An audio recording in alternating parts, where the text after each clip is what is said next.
출생입니다. 세례 요한은 예수님 탄생하기 6개월 전에 탄생했습니다.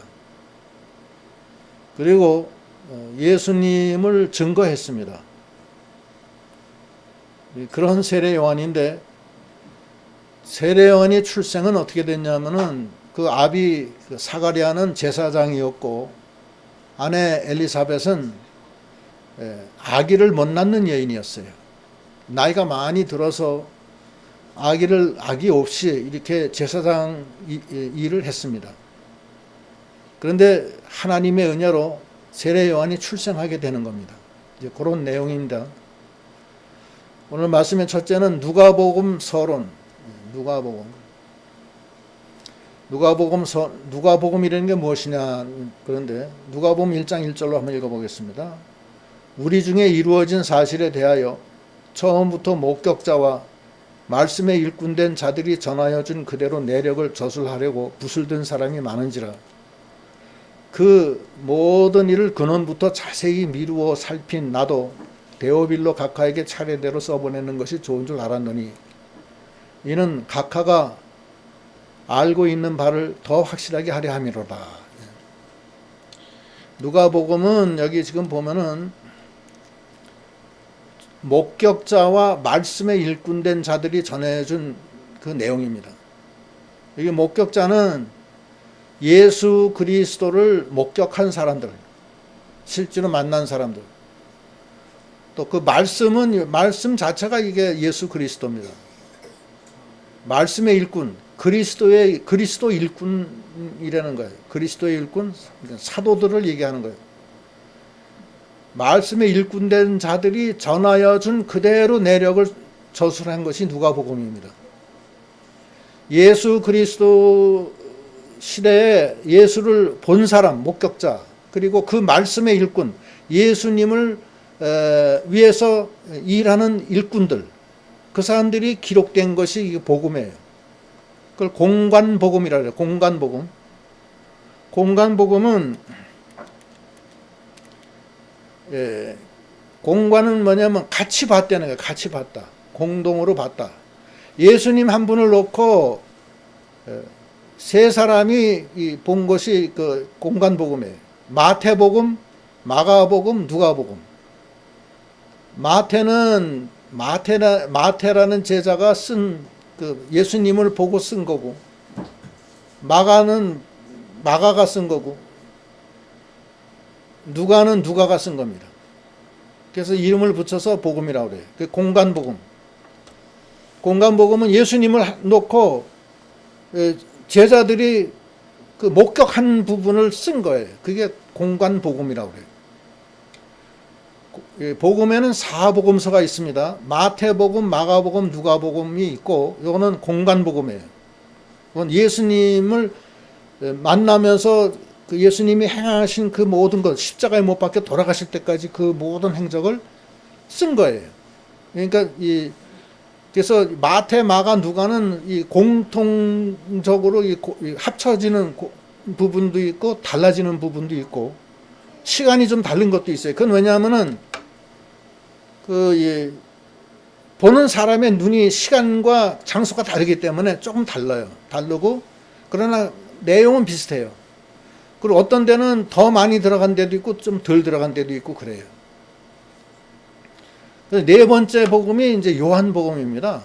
요한복음은 독수리복음이라고 그래요. 요한복음은 공관복음이 아니에요. 그건 4복음서 중에 하나지만 신령한 복음이라고 그래요. 요한복음은. 요한복음은 조금 다르지만 4복음서에는 들어가지만 공관복음엔 들어가지 않아요.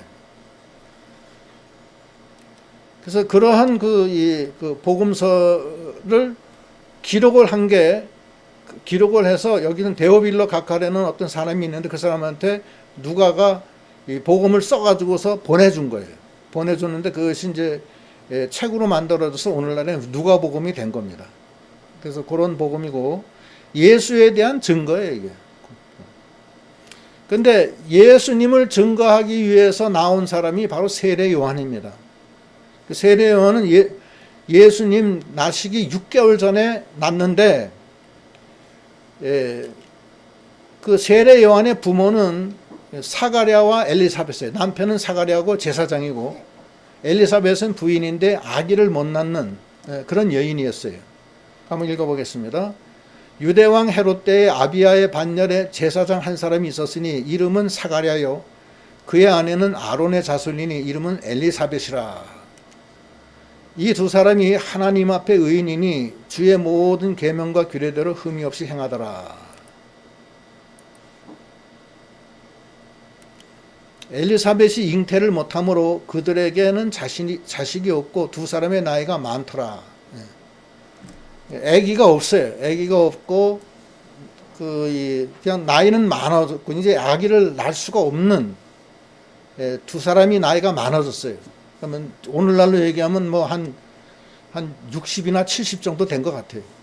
아기를 이제 더 이상 낳을 수가 없는 그런 입장이 됐어요.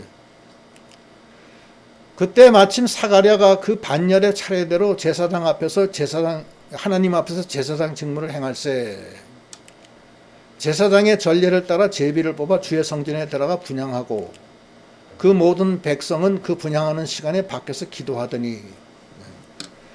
제사장은 제사장이 한 2만 명 돼요. 그때 당시에 2만 명이 이 제비를 뽑아서 순차적으로 들어가는 거예요.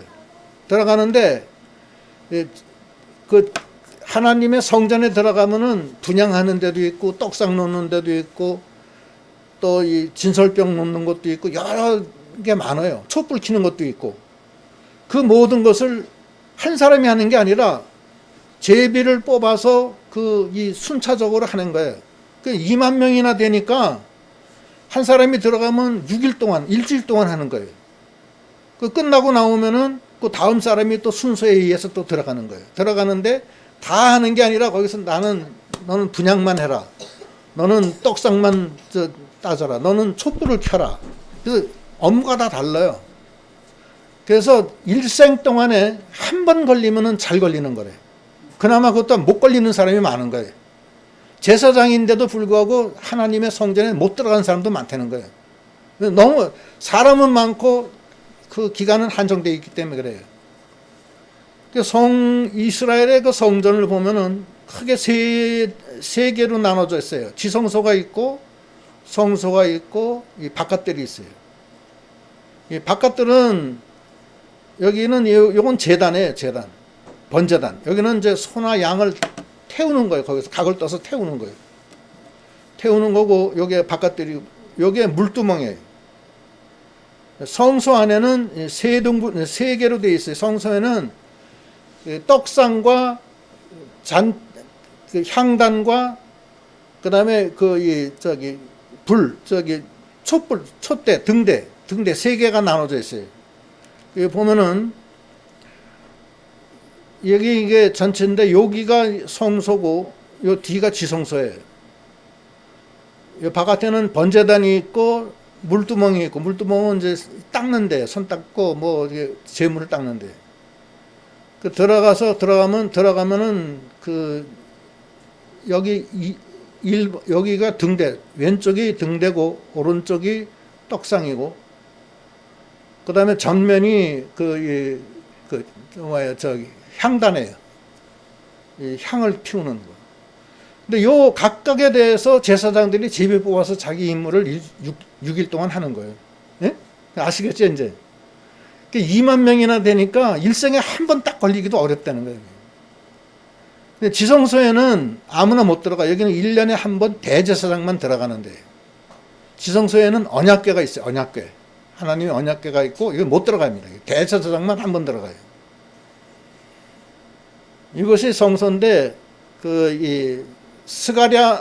사가랴는 그때 아마 이 향단에서 일을 한 것 같아요. 그래서 아기를 못 낳아서 늘 기도 중에는 아기를 달라는 그런 기도를 했는데 아기를 못 낳는 거예요. 나이가 먹도록. 그런데 어느 날 천사가 여기 지금 보면은 모든 제사장의 전례에 따라 제비를 뽑아 주의 성전에 들어가 분향하고 향단에서 분향하는 일을 갖다가 스가랴는 했어요. 했는데 6일 동안 하는데 분향을 매일매일 해야 되니까 분향이 뭐 한 번 놓으면 6일 동안 지쳐야 되는 게 아니잖아요. 조금 있으면 다 타버리잖아요. 그럼 다시 또 이렇게 연료를 집어넣어 줘야 돼요. 분향을 하고 있는데 천사가 나타났어요. 천사가 나타나서 주의 사자가 그의 앞에 나타나 향단 우편에 섰다. 향단 우편에 서서 하는 말이 나타나니까 사가랴가 보고 놀라워서 무서워했다는 거예요. 그렇잖아요. 그 제사 거기 아무도 없는데 분향을 하는데 웬 사람이 하나 딱 서 있는 거야. 그러니까 보니까 우편에 보니까 천사가 나타난 거야. 그러니까 깜짝 놀라서 무서워했어요. 그러니까 천사가 뭐라고 하냐면 천사가 그에게 이르되 사가랴여 무서워하지 마라. 너의 간구함이 들린지라. 네 아내 엘리사벳이 네게 아들을 낳아 주리니 이름을 요한이라 하라. 이렇게 얘기하시는 거예요. 에?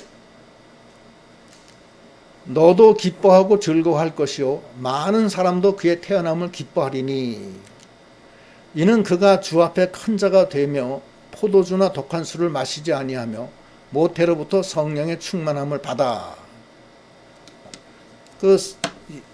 너에게 아기를 줄 테니까 이름을 요한이라 하라. 이게 세례 요한이 태어난 거예요.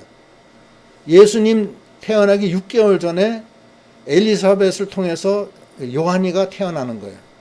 근데 요한이도 아기를 못 낳는 엄마 엘리사벳을 통해서 낳는 거예요. 근데 기도를 많이 했어요. 많이 하니까 하나님이 그 기도를 들어주시고 엘리사벳을 통해서 그 요한을 잉태해서 나오게 하는 거예요. 근데 그 요한은 어떤 사람이냐면은, 여기 보면은 요한은 어떠냐. 그는 주 앞에 큰 자가 된다. 큰 자가 돼서 포도주나 독한 술을 마시지 아니하며 모태로부터 성령 충만함을 받는다. 이게 나시린이라는 거예요. 나시린은 성령 충만하면서 포도주나 독한 술을 마시지 아니하고 머리에 삭도를 대면 안 돼요. 나시린은 머리를 깎으면 안 돼요. 그리고 하나님께 바쳐진 사람이 나시린이라는 거예요. 그 나시린은 이제 하나님께 바쳐진 사람을 뜻하는 거예요. 근데 나시린은 어떤 일을 해야 되냐면 술을 먹으면 안 돼요, 첫째는. 근데 머리에 삭도를 대면 안 되고. 그게 하나님께 바쳐진 사람이에요. 그러니까 이 세례 요한도 하나님께 바쳐진 나시린이다. 그 성경에 보면 삼손이 있어. 삼손과 드릴라라는 게 있잖아요. 우리 성전에 구약에. 삼손이가 이스라엘의 지도자가 돼서 이스라엘을 보호하는 지위에 있는데 그 드릴라라고 하는 이방 여자를 사랑하게 돼요. 드릴라는 기생입니다. 사랑을 했는데 이 삼손이가 얼마나 힘이 센지 뭐 당해낼 자가 없는 거예요. 삼손한테는. 근데 그 블레셋 사람들이 이 드릴라를 기생을 통해서 삼손의 그 힘의 비밀을 알아서 삼손이 결국 그 힘이 다 빠지게 해요. 그래서 나중에 죽게 되는데 그 삼손의 힘의 비밀은 머리카락에 있었어요. 나중에 내 머리를 자르면 내가 힘이 없다 이런 그런 고백을 하게 돼요. 드릴라한테. 드릴라가 그 고백을 듣고 술을 잔뜩 먹여서 취하게 한 다음에 머리를 싹 다 밀어버려요. 깎아버려요. 힘이 빠져가지고서 블레셋 사람들한테 잡혀서 두 눈 뽑히고 맷돌 돌리는 그런 신사가 되고 나중에 죽게 돼요. 그 다음에 사무엘은 이스라엘의 선지자 중에 하나인데 마지막 사사인데 사무엘은 한나로부터 태어나요. 한나는 아기를 낳을 수 없는 여인이에요. 사무엘도 아기를 낳을 수 없는데 하나님이 은혜로 한나를 통해서 사무엘이 태어나게 해요. 지금 오늘 이 세례 요한도 아기를 낳을 수 없는 엘리사벳을 통해서 하나님이 세례 요한을 낳게 해요. 오늘날 성도도 나시린입니다. 다. 우리도 하나님의 사람으로 하나님께 바쳐진 자들이에요. 우리가. 그래서 이 나시린의 서원이라는 게 이것이 하나님의 사람, 하나님을 위해서 사는 사람으로 이제 우리가 할 수 있고, 그런 사람들은 술을 먹지 말고 그 다음에 머리에 삭도를 대지 말고 자기 몸을 하나님께 바치라는 그것이 나시린의 서원이고, 오늘날의 성도를 이제 그런 식으로 우리가 이렇게 적용할 수가 있다, 그런 말씀이에요. 그 고린도전서 6장 20절에도 이런 말씀이 있어요. 값으로 산 것이 되었으니 그런즉 너희 몸으로 하나님께 영광을 돌리라, 이런 말씀이 있어요. 우리 몸이 우리 몸이 아니라 하나님의 예수 그리스도의 피값으로 우리가 구원함을 받았기 때문에 우리 몸으로 하나님께 영광을 돌려라, 그런 내용입니다. 이게 나시린의 서원의 그 배경을 이루는 겁니다. 그래서 오늘날 하나님의 사람들은 술을 취하지 말라, 이제 이런 뜻이 있고, 이게 성경에 여기저기 술을 취하지 말라는 말이 있고, 구약에는 아예 포도주도 입을 대지도 마라, 이제 이런 말씀이 있습니다. 그래서 예수를 요새 교파에 따라서 술을 먹지 말라 하는 교파가 많아요. 그런데 이제 술을 허용하는 그런 교파도 있습니다. 예를 들어서 이 천주교 같은 데는 술을 먹어요. 허용해. 또 이 교단 중에서 일부 교단은 술을 취하지 말라고 했으니까 취하지만 않으면 된다. 그래서 조금 몇 잔은 먹어도 된다. 그런 사람들도 있어요. 또 어떤 교단은 좀 보수적인 교단은 아예 술을 먹지 않는 게 좋겠다 해서 안 먹는 게 그런 게 있고, 이것은 다 이 나시린 서원의 그런 원칙에 입각해서 나온 그런 말씀입니다.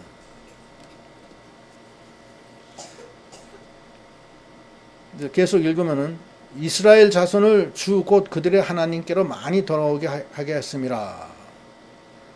그 세례 요한이 태어나면은 나시린으로서 술을 먹지 않고 하나님께 바쳐진 사람으로서 태어난다. 그런데 그는 이스라엘 자손을 주 곧 그들의 하나님께로 많이 돌아오게 하겠다. 이게 하나님의 종으로서 바쳐진 사람이라는 거예요.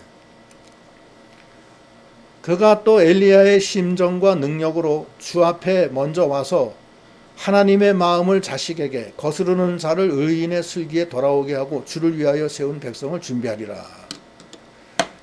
그 세례 요한이 태어나서 그 엘리야의 심정과 능력으로 많은 사람을 주께로 돌아오게 하는 그런 일을 한다.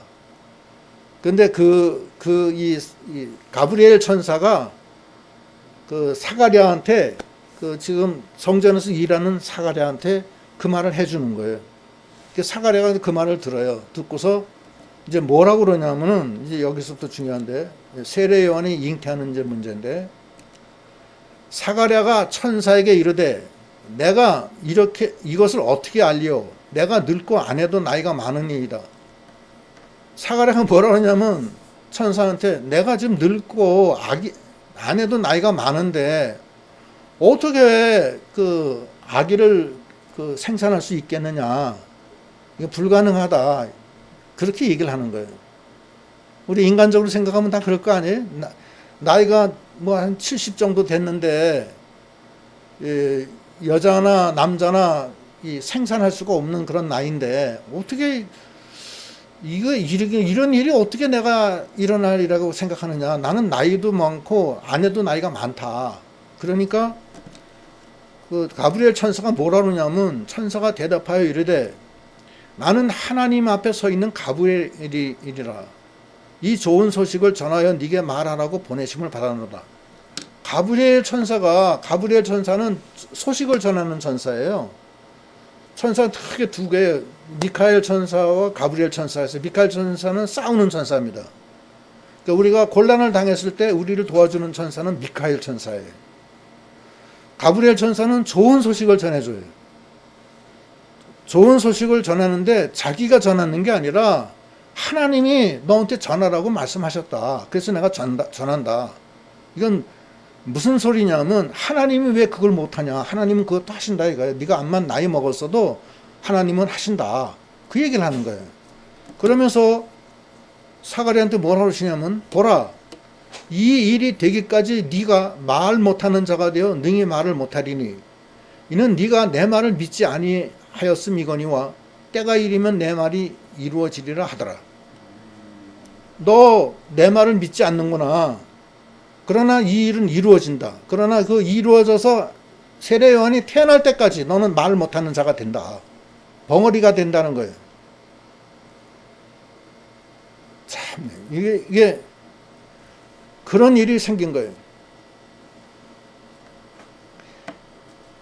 하나님은 아기 못 낳는 이 엘리사벳을 통해서 세례 요한을 태어나게 하시는 거예요. 중요한 것은 그 말씀이 이루어질 줄을 믿어야 돼요. 하나님의 말씀은 믿음으로 이루어지는 거예요. 믿지 않는 사람한테는 안 이루어집니다. 여러분 부활을 믿습니까? 믿으세요? 그걸 믿어야 돼요. 안 믿은 사람은 그거는 해당이 안 되는 겁니다. 하나님의 말씀은 믿을 때 이루어지는 거예요. 6개월 후에 정확하게 6개월 후에 이 가브리엘 천사가 또 누구한테 나타나냐면 마리아한테 나타나요. 성모 마리아. 나타나서 동일하게 얘기를 해요. 마리아한테 너에게 아기를 줄리니 그 아기의 이름을 예수라 하라 이렇게 얘기를 해요. 그러니까 마리아가 아니 저는 처녀고 사내를 모르는데 제가 어떻게 아기를 낳습니까? 이렇게 얘기하는 거예요. 한번 봅시다. 누가복음 1장 30절에 천사가 이르되 마리아여 무서워하지 마라. 네가 하나님께 은혜를 입었느니라. 보라 네가 잉태하여 아들을 낳으리니 그 이름을 예수라 하라. 아닌 밤에 홍두깨지 자기는 남자도 모르는데 어떻게 아기를 낳는다고 이렇게 얘기하느냐. 그러니까 마리아가 천사한테 뭐라 그러냐면 마리아가 천사에게 말하되 나는 남자를 알지 못하니 어찌 일이 있으리까 그러는 거예요. 천사가 뭐라 그러냐면 천사가 대답하여 이르되 성령이 네게 임하시고 지극히 높으신 이의 능력이 너를 덮으시리니 이러므로 나실 바 거룩한 이는 하나님의 아들이라 일컬으리라. 성령이 너한테 임하고 하나님의 능력이 너를 덮는다. 그래서 너는 잉태가 된다. 그때 마리아가 그걸 믿어요. 그러면서 믿는데 그때 천사가 계속 말하기를 보라 네 친족 엘리사벳도 늙어서 아들을 배웠느니라. 본래 임신하지 못한다고 알려진 이가 이미 6달이 되었나니 대저 하나님의 모든 말씀은 능하지 못하심이 없느니라. 하나님의 말씀은 능하지 못한 게 없다는 게 하나님의 말씀은 다 가능한 거예요.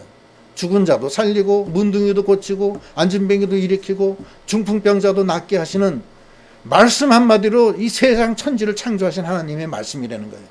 근데 그 말씀은 우리가 어떻게 이루어지냐면 믿을 때 이루어진다는 거예요. 믿을 때.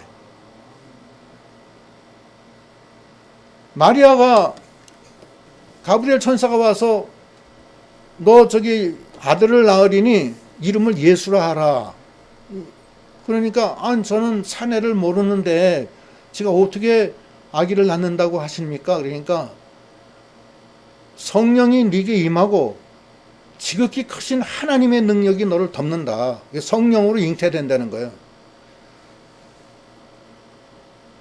네 친족 엘리사벳도 지금 원래 아기를 낳을 수 없는 사람이었는데 하나님이 은혜를 줘서 지금 수태한 지 6개월이나 됐다. 하나님의 말씀은 능하지 못한 게 없다. 이렇게 얘기하는 거예요. 그러니까 마리아가 뭐라고 하냐면 마리아가 이르되 주의 여종이 오니 말씀대로 내게 이루어지이다 하며 천사가 떠나가니라. 마리아가 그걸 믿은 거예요. 믿으니까 그대로 수태가 되는 거예요. 하나님의 말씀은 믿을 때 이루어지는 거예요. 그게 믿음이에요. 이 기독교는 기적의 종교입니다. 인간의 종교가 아니에요. 불교는 인간의 종교예요. 불교는 인간의 그 고도의 사고, 사변으로 해서 이 불교의 이론이 개념이 정립이 돼요. 저는 학창 시절에 한때 그 원효 사상에 굉장히 심취된 적이 있었습니다. 거의 뭐 거기에 심취가 돼가지고서 공부를 못했어요. 그것 때문에. 그 정도로 심취가 됐고, 제가 심지어는 이 고등학교 때는 그 서울법대, 지금 해화동에, 동순동에 있는 서울법대에 보리회 그 법회가 있었어요. 그걸 6개월 동안 다녔어요, 제가. 고등학교 때. 참. 그때 이 조계사에 효봉 스님이 돌아가셨는데, 입적을 하셨는데, 그분이 정릉의 화계사에서 했어요. 화장을 했어요. 그때 제가 쫓아가서 그 관을 쥐고서 거기까지 가서 화장을 한 적이 있어요, 제가. 고등학교 때. 미쳐가지고서. 근데 그때 왜 그랬냐면은, 사실은 제 아버지 부모가 다 불교를 믿었고, 제 고모는 지금도 중입니다. 주지승이에요. 그 울산에다가 지금 절을 짓고 있고, 제 조카도 지금 스님이에요. 그런데 제가 근데 이 불교라는 거는 인간의 어떤 그 심리적인 그런 어떤 그 철학적인 게 있어요, 불교는. 인간의 사고의 극한을 갖다 다루는 거예요, 그게. 근데 불교는 기독교하고 다른 거는, 기독교는 기적의 종교입니다. 모든 게 기적이에요. 죽은 자가 살아나고, 문둥이가 고쳐지고, 장님이 눈 뜨고, 부활이 되고, 천국이 있고. 불교는 그런 게 없어요. 그런 게 없고, 참 다 깊은 사념에 들어가서 있는 거예요. 우리는 하나님의 나라가 있는데, 이 불교는 하나님의 나라가 없습니다. 없고, 그 스님들이 대개 평생을 도를 닦다가 죽을 땐 뭐라 하냐면 무효공이다 그런 게, 아무것도 없다는 거예요. 무효공이다. 우리는 천국에 가까웠도다 이러잖아요. 우리는 하늘나라를 바라보고 가고, 그 사람들은 아무것도 없는 데로 그냥 가는 거예요. 무효공이다. 이제 그렇게 되는데, 이 기독교는 하나님이, 살아계신 하나님이 직접 역사하시는데 믿음으로 거기 참여하는 거예요. 엘리사벳이 아기를 낳을 수 없는 여자예요. 근데 하나님이 말씀하시니까 그걸 믿으면은 그대로 다 되는 거예요. 믿지 않으면은, 여기 지금 사가랴한테 너는 믿지 않았기 때문에 너는 아기 낳을 때까지 아기를 말을 못 한다. 벙어리가 돼요. 근데 마리아, 예수의 어머니 마리아는 그걸 믿어요. 믿고, 저는 주의 종이오니 하나님의 말씀대로 내게 이루어지이다 하면서 믿음으로 나가니까, 그 시간간에 그 마리아가 잉태가 돼요. 잉태가 돼서 예수를 잉태하게 된 거예요. 그러니까 우리가 이 기독교라는 것은 그런 거라는 거예요. 여러분이 여기 이 교회에 지금 오셨는데,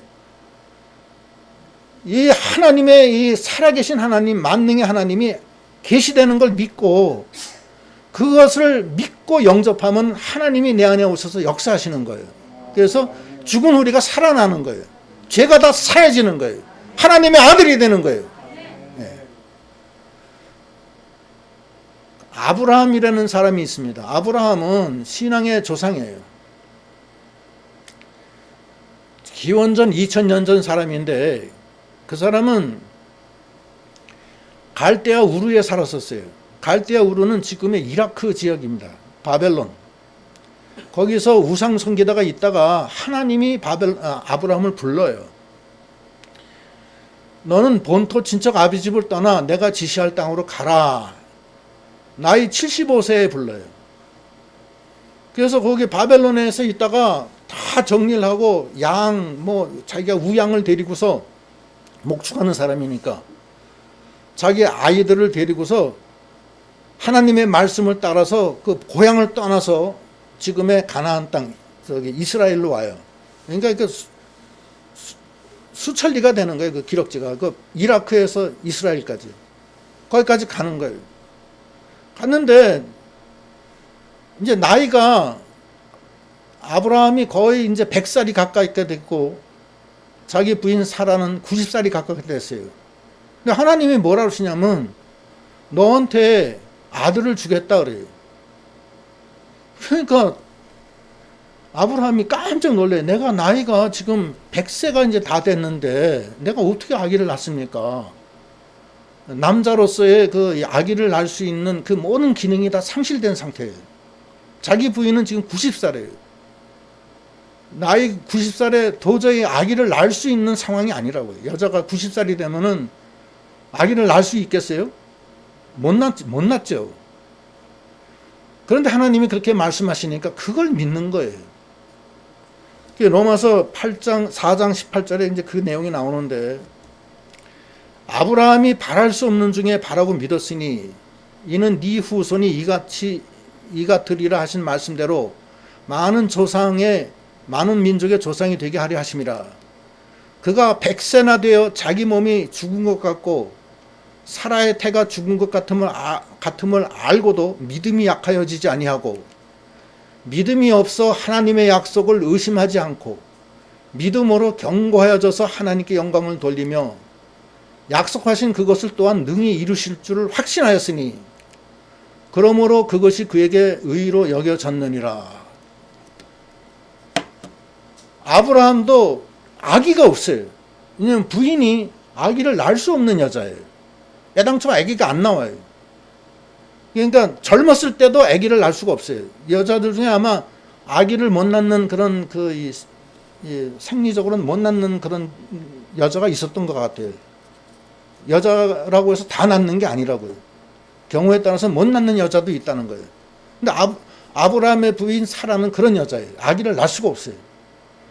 그런데 하나님이 갑자기 부인이 90살이고 자기는 100세나 됐는데 너한테 아기를 주는데 주리라 그러니까 아브라함이 깜짝 놀라는 거예요. 제가 나이가 지금 100세가 가까이 됐는데 어떻게 낳습니까? 그러는 거예요.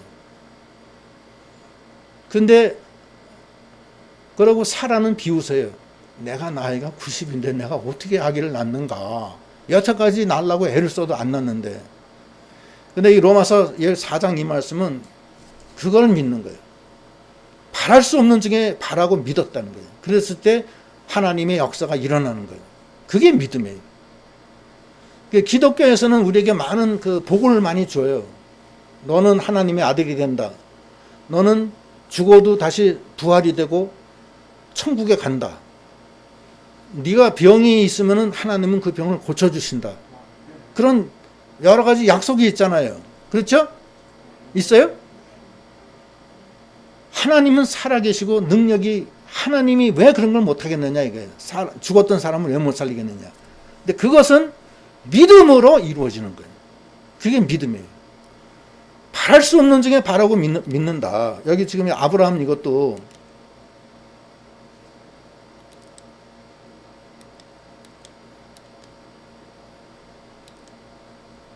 그가 100세나 되어 자기 몸이 죽은 것 같고 사라의 태가 죽은 것 같음을 알고도 믿음이 약하여지지 아니하고 아브라함이 바랄 수 없는 중에 바라고 믿었다.